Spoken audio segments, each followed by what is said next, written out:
क्या निफ्टी ऊपर के डायरेक्शन में और चढ़ेगा? कैसे निकाले प्रेसाइज ट्रेलिंग स्टॉप लॉस? आगे बढ़ते निफ्टी का न्यू वेव टेक्निक से कैसे करें अपने कैपिटल को protect? Accurate Nifty chart labelling में कैसे बने एक्सपर्ट? नमस्कार दोस्तों, स्वागत है आपका डॉक्टर संजय के यूट्यूब चैनल में। दोस्तों, आज मैं doctor Sanjay Sinha, technical analyst working on new wave since last 28 years.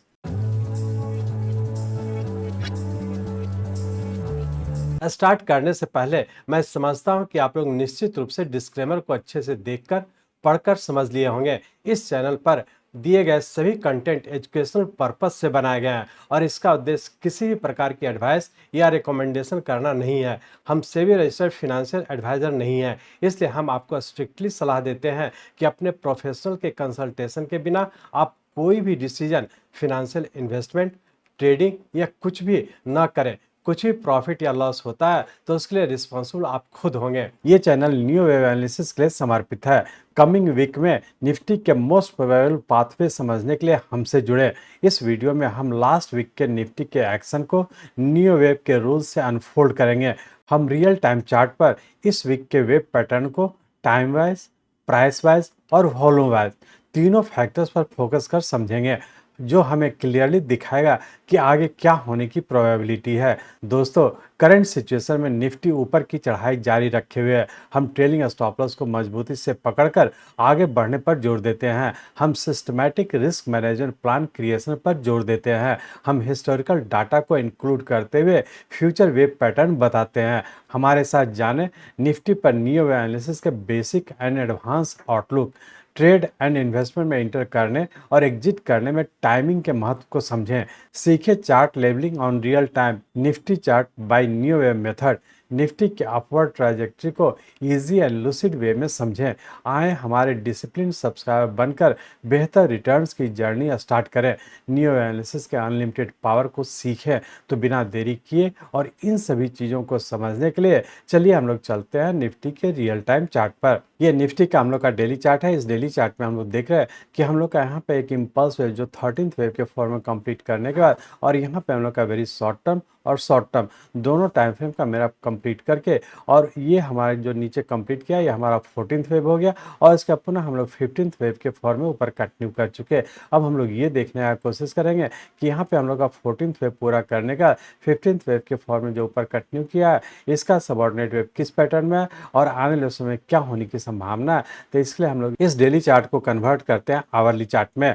ये निफ्टी का हम लोग का आवरली चार्ट है। इस आवरली चार्ट में हम लोग देख रहे थे कि हम लोग का यहाँ पे 14th वेव पूरा करके और फिर से यहाँ से हम लोग राइजिंग ट्रेंड में इंटर कर चुके। ऐसी राइजिंग ट्रेंड के तहत हम लोग यहाँ पे देख पा रहे हैं कि हमारा ऊपर का 1, 2, 3, 4 और 5th वेव इस पॉइंट पे पूरा होने की संभावना है और इसका यहाँ पे हम लोग का करेक्शन में रहने की संभावना है। लेकिन ध्यान रखें कि जब तक कि हम लोग का नीचे का स्टार्टिंग लेवल ब्रेक नहीं करता, हम लोग ये मान करके चलें अभी भी हम लोग का ऊपर कंटिन्यू है। तो अब हम लोग ये कह सकते हैं कि 4 जून 2024 से जब हम लोग का राइजिंग ट्रेंड कंटिन्यू किया था, जिसके तहत हम लोग का फर्स्ट वेव बनने में रफली 4 डेज का टाइम लगा था, जबकि यहाँ पे हम लोग का सेकेंड वेव के करेक्शन में रफली 9 डेज का टाइम लगा था और यहाँ पे हम लोग का उसका थर्ड और फोर्थ वे में हम लोग का रफली 1 डेज का टाइम लगा था। तो यहाँ पे हम लोग ये कह सकते हैं कि जब हम लोग का 4 जून से राइजिंग ट्रेंड कंटिन्यू किया, जिसके तहत ऊपर का 1, 2, 3, 4 और 5 वेव एक यहाँ पे एक इम्पल्स वेव पूरा होने की संभावना, जिसका कि सबऑर्डिनेट वेव सेकेंड वेव और फोर्थ वेव में टाइम वाइज हम देख रहे हैं। तो इसमें हम लोग देख पा रहे हैं कि यहाँ पे हम लोग का सेकेंड वेव में रफली 9 डेज का टाइम लगा। ये इंडिकेट कर रहा है कि हम लोग का इसके बाद का जो करेक्शन होगा वो हम लोग का कम से कम 9 डेज का करेक्शन होगा। जैसा कि आप लोग का एडवांस कोर्स में डिस्कस किया है टाइम रूल्स के तहत कि जब भी हम लोग का कोई इम्पल्स वेव पैटर्न का फॉर्मेशन होता है तो उसका सबऑर्डिनेट वेव सेकेंड और फोर्थ में जो टाइम ज़्यादा लगता है वो मिनिमम टाइम उसके लिए उससे बड़े टाइम फ्रेम के करेक्टिव फॉल में लगता है। तो यहाँ पे हम लोग कह सकते हैं कि चूंकि 4 जून 2024 से हम लोग का राइजिंग ट्रेंड कंटिन्यू किया, जिसके तहत हम लोग का यहाँ पे 5 वेव कहीं ना कहीं पूरा होने की संभावना है। और यदि हम लोग अब टाइम रूल्स को फॉलो कर रहे हैं तो यहाँ पे हम लोग देख रहे हैं कि 4 जून 2024 से जब कंटिन्यू किया तो अब तक के हम लोग का 5th वेव बनने में यहाँ पर रफली 21 डेज का टाइम लगा। और जैसा पिछले वीक भी हम लोग डिस्कस किए थे कि 21 डेज के आसपास हम लोग पहुंच चुके हैं और यहाँ पे हम लोग का 5 वेव भी पूरा होने की संभावना है। तो यहाँ पे बहुत अलर्ट होकर के रहे और नीचे के स्टॉपर्स को स्ट्रिक्टली फॉलो करते हुए आई की ओर कंटिन्यू रखेंगे। जब तक के नीचे का पैटर्न कंफर्म नहीं करता हम लोग डिक्लाइन पे बाई करके ऊपर की ओर कंटिन्यू रखेंगे और लोअर स्टॉपर्स को फॉलो करते हुए आई की ओर कंटिन्यू रखेंगे। तो यहाँ पे हम लोग कह सकते हैं कि पैटर्न वाइज भी हम लोग का 5 वेव पूरा होने की संभावना है। यदि टाइम रूल की बात करें तो टाइम के हिसाब से भी हम लोग का रफली 21 डेज बीत चुका है। तो ये भी हम लोग का कहीं ना कहीं वेरी शॉर्ट टर्म का पूरा होने की संभावना और फिर से एक वेरी शॉर्ट टर्म के करेक्टिव फॉल में इंटर हो जाने की संभावना है। और यदि इस इंपल्स वेव का सबऑर्डिनेट वेव की बात करें तो इसमें हम लोग देख पा रहे हैं कि यहाँ पे हम लोग का इस इंपल्स वेव का सबऑर्डिनेट वेव फर्स्ट वेव हम लोग का एक्सटेंडेड वेव है। और जैसा कि आप लोग का एडवांस कोर्स में डिस्कस किया है कि जब भी किसी इंपल्स वेव का subordinate wave first wave extended होता है तो इसके बाद का करेक्शन सेकेंड वेव के जोन तक आता है। तो यहाँ पे हम लोग का सेकेंड वेव ये वाला पॉइंट है। तो इस चीज़ को ध्यान रखें कि हो सकता है कि जब हमारा ये इंपल्स वेव कंप्लीट करके करेक्शन में जब इंटर करे तो इस जोन तक भी आने की संभावना है। तो इस चीज़ को भी ध्यान रखेंगे। अब यदि हम लोग ट्रेलिंग स्टॉप लॉस की बात करें, जैसा कि पिछले हम लोग 1 मंथ से हम लोग ट्रेलिंग स्टॉप लॉस को फॉलो करते हुए आगे और कंटिन्यू रखे हुए, तो जिसके तहत पिछले वीक हम लोग जब डिस्कस किए थे उसमें हम लोग का फोर्थ ट्रेलिंग लो स्टार्टिंग लेवल था 23,350 का। अब हम लोग का जो फोर्थ ट्रेलिंग स्टॉप लॉस को ट्रेल करते हुए अब हम लोग का फिफ्थ ट्रेलिंग स्टॉप लॉस हो गया 23,800 का। इसी ट्रेलिंग स्टॉप लॉस को फॉलो करते हैं हम लोग वीकली पॉइंट ऑफ व्यू से डिक्लाइन पे बाय करके ऊपर की ओर कंटिन्यू रखेंगे। ध्यान रखेंगे जब तक कि हम लोग का फिफ्थ ट्रेलिंग लो स्टॉप लॉस 23,800 हम लोग का ब्रेक नहीं करता हम लोग हर डिक्लाइन पे बाय करके ऊपर की ओर कंटिन्यू रखने का कोशिश करेंगे या फिर ऊपर के लेवल पर प्रॉफिट बुक करके एग्जिट होने का कोशिश करेंगे। यहाँ पर सिर्फ ध्यान रखेंगे कि इंट्राडे के स्टॉप लॉस को ही फॉलो करते हुए आगे की ओर कंटिन्यू रखेंगे।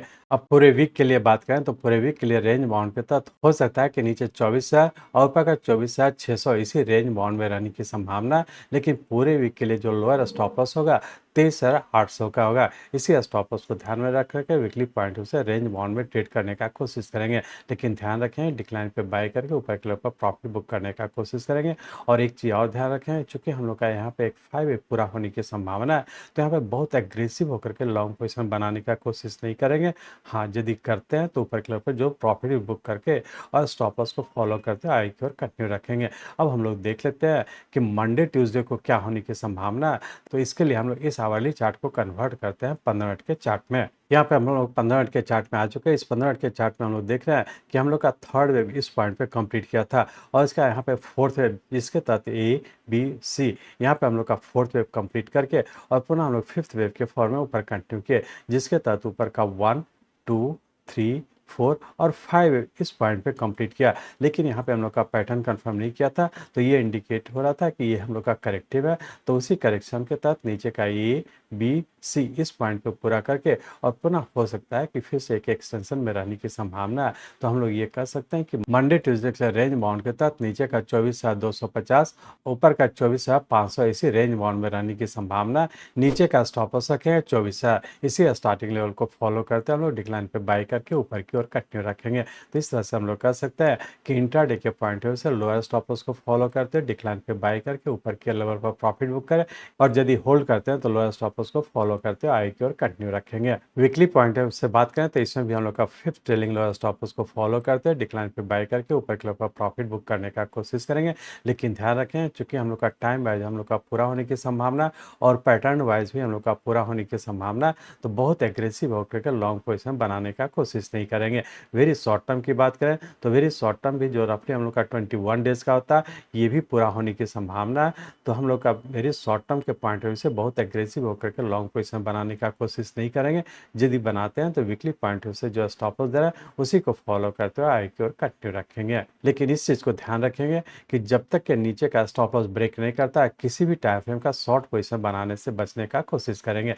स्टॉप लॉस कटने के बाद ही हम लोग प्रॉफिट बुक करके एग्जिट होने का कोशिश करेंगे। मैं चाहता हूं मेरे जीवन का लक्ष्य है कि नियो एनालिसिस के नॉलेज से इस मार्केट में कोई भी लूजर ना हो। इसको आप सीखें, लोगों को सिखाएं, लोगों को मदद करिए। हमारे साथ जुड़े रहने के लिए, आज के वीडियो को ध्यानपूर्वक अटेंड करने के लिए, इसे दूसरों तक पहुंचाने के लिए आप सबका हृदय से बहुत बहुत धन्यवाद।